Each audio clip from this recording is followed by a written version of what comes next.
Hi, I'm Kerry, a product specialist here at DeltaNet International. Today I'm going to show you how to create a new form and apply workflow rules.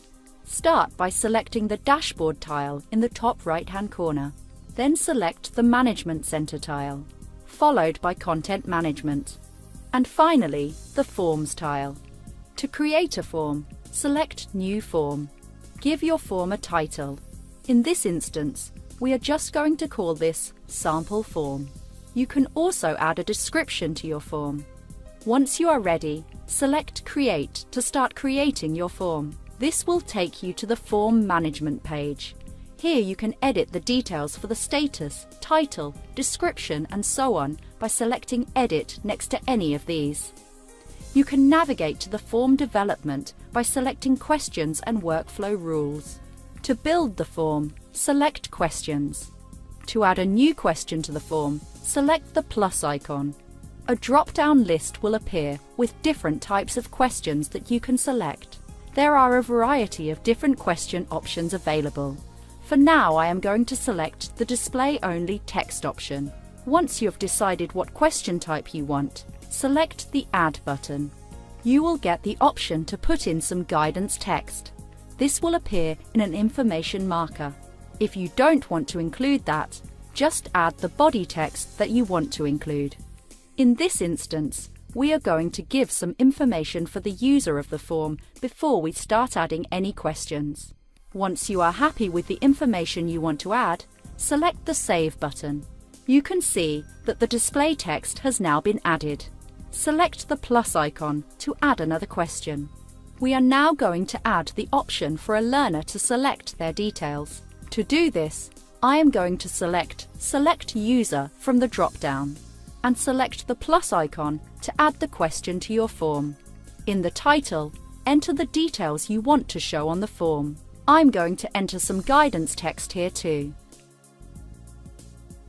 Select Required if you wish for the question to be mandatory. If you wish for people to be able to select multiple users, you can check this box. Once you are happy with your question, select Save. You will see your question example displayed here, where you can select a user from the drop-down box. Let's add some more functions. Select the plus icon. Next, we are going to add a date, so I'm going to select Date Selector. And again, select the plus icon to create the question. Give the question a title. Enter as much information as you want. For example, date of incident or today's date. I am just going to put date. Select Required if you wish for the date input to be mandatory. You can set date rules here.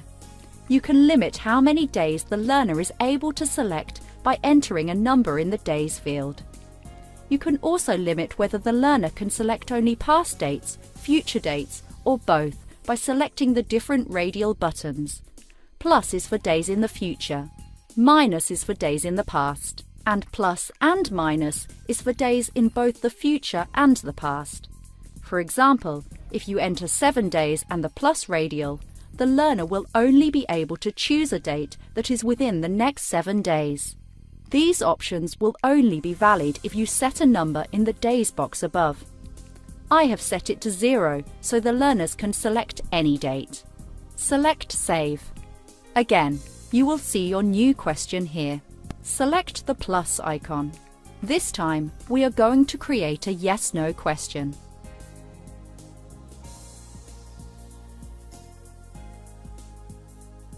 Enter your question in the title section.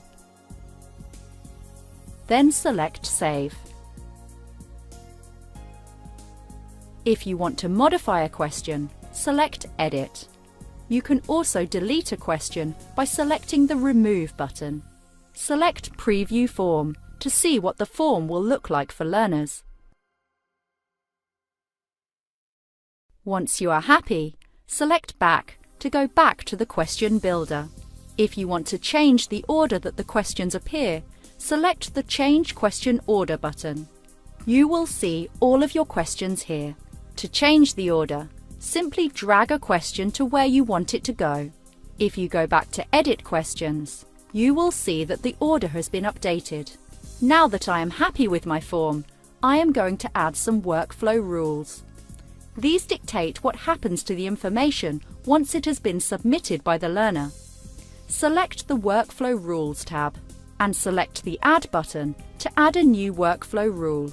I'm going to call this rule Approval.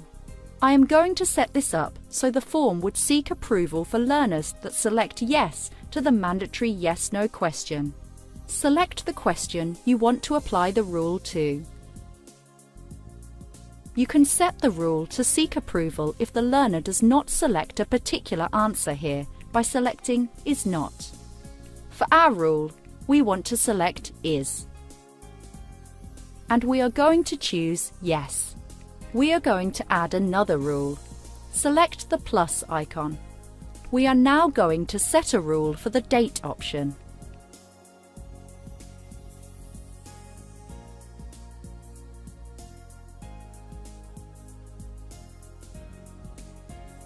I have set this rule to seek approval if the learner chooses a date that's a day before they submitted the form. If you have more than one rule, you can set it so either all the rules or only one rule is met for approval to be needed by changing this drop-down option.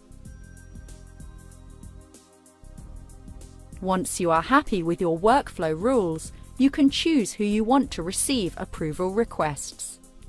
You have the choice of all learners with approval permission, the learner's manager, or finally, any particular learner of your choice. In this instance, we are going to choose the learner's manager.